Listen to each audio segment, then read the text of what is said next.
In this session, we will talk about grouping, ungrouping.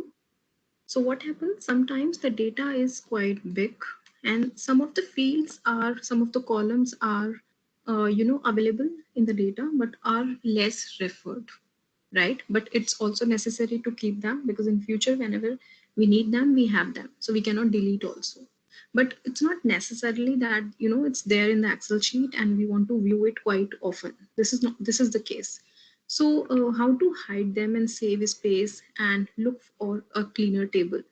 So what can we do? Like in this case, there is this one column customer, you know, and then if I go ahead, I do not want to see the date. I'm not interested to see the date. Or what else?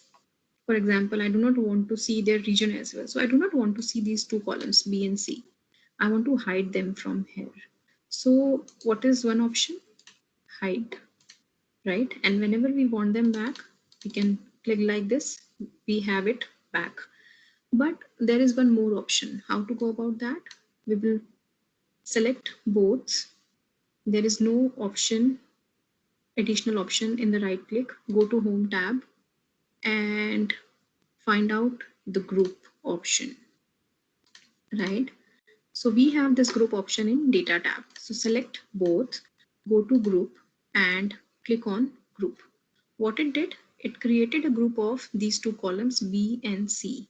When we click on this minus, it hides it for us. And this plus shows that we have grouped some data. So when we click on it, it opens up the data for us. So this is easy and this is clean. It makes your raw data small look wise and it makes it clean. So basically using grouping and ungrouping. So this is ungrouping and this is grouping. We can hide unnecessarily columns and rows. So we can do it for the rows as well. Like we can do like this. So there is this option is not here in the right click. Again, you have to select and click on group. So you can do it like this. So you will get this plus here. So this is called grouping, ungrouping in Excel to hide the not required data. And you can open up using the plus sign.